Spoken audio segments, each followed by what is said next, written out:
This was a really improvised project, so please bear with me as I figure it out. Yes, that's a protractor. Yes, I used to be a math nerd, and yes, math is very useful in this.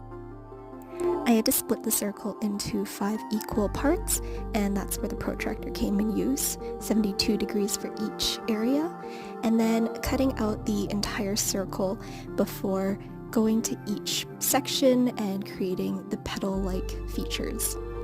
Once those were all mapped out, then I just cut them very carefully, and so this entire thing looks more like a flower now. Next, I traced this onto some felt. This will serve as the base for the project. I'll cut that out, pin that to some gray fabric, and draw some lines so that I know where to sew.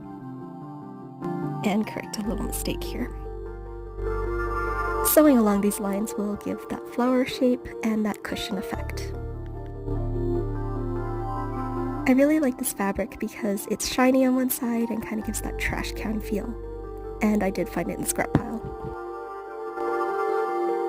Once all the lines are sewn, I'll just trim the fabric so this piece is easier to work with. I'll also make a cut at each indent so the fabric will be easier to fold down later on once I add stuffing, and this will make sure it doesn't fall out. Alright, now for the fun part. We're adding stuffing to make it look more like a cushion and add dimension. Once the stuffing is in, I'll just fold over the fabric and sew it shut. Do want to make sure that you're getting through both the fabric and the felt on the inside so that none of the stuffing will come out. Each section is going to have 3 parts, the 2 sides and the top. Now, since the top is quite long, you can use some pins to help hold it shut, or just work bit by bit as you move along the side. Now that this section has that cushion look, we can move on to the next part. Repeat the stuffing process for the remaining sections. And yes, I'm sewing while my game is on auto battle in the background. I like to multitask. So for the button on top, I cut a small circle of felt, and I'm putting that with a larger piece of fabric and condensing some stuffing to give it that 3D look. I'm just going to fold the fabric around the felt and the stuffing and sew it into a circular shape. I did choose to use some very small pieces, so it was a little difficult to hold together, but using the thread, I tried to just keep everything held together. This kinda looks like a button, I guess, maybe? Anyways, I have to use the remaining thread to hold all the loose pieces of fabric together so they won't pop out underneath once I sew it to the cushion. And with this button, this finally looks like an actual flower or a cushion. I'll just sew that on so it doesn't fall off.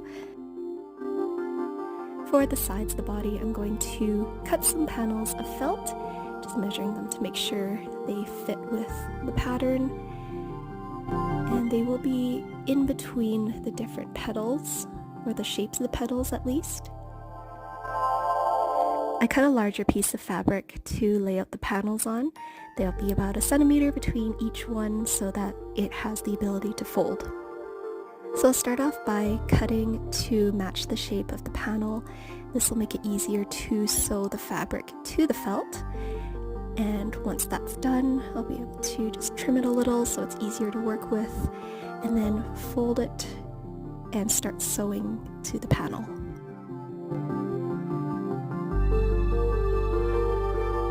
And just like before, folding the fabric at each turn and curve, you can always cut more slots to allow for a more flexible fold.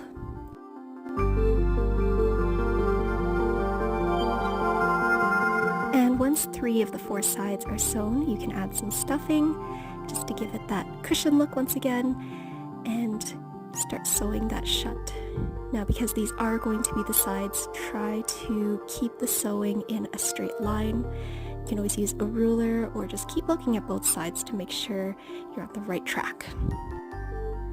So leave a little bit of space, about 1 centimeter, before adding the next panel. This gives the sides the ability to fold, and now I want to add some little details to the outside to really give it that trash can look. I'm using some darker gray fabric that I will cut into that rounded shape, and then I'll sew that to the outside before adding the panel. So for the area that I'll be sewing these designs to, I want to make sure it's a little bit smaller than the panel, just so that none of it will be cut off. So that's what it looks like with the designs. I'm going to add the panel on next, folding the fabric around it and sewing to make sure none of the stuffing will be falling out. I kind of regret cutting this part now. I'll just sew it in so it doesn't cause any problems later on down the line.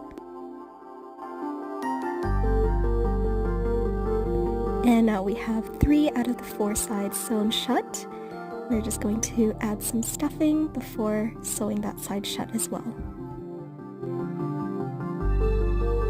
And just keep going with the remaining panels. In the end, you will have 5 sides all together. And once that's all done, I can sew the top part shut here so we have more of a structure to work with. I think most of us will agree that what gives these little critters their charm and their adorableness are the eyes. So I'm going to try to achieve that with some ovals of felt and some beads and hopefully recreate that look.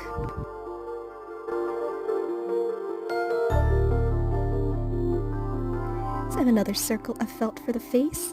I'll just attach the eyes first and then embroider on a mouth.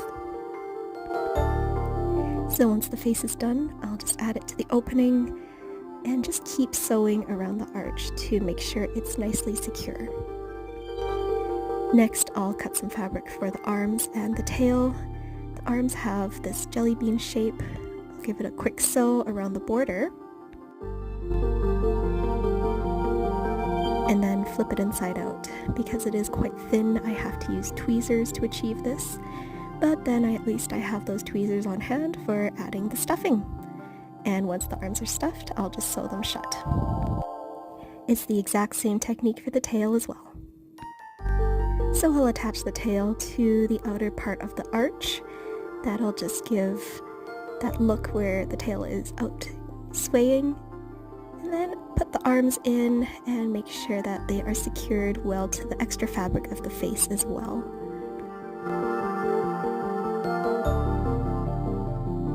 And now we can attach the cushion from before.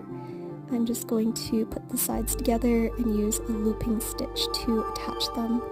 This will keep the top flat, but also ensure that none of the stuffing will come out later.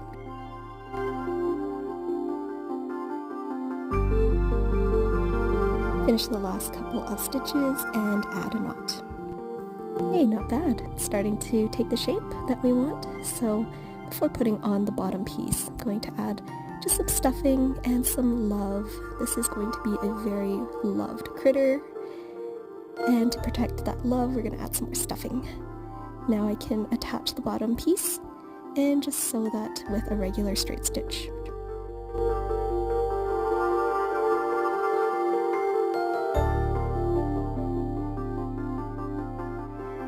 Just quickly do a knot underneath, and that's it.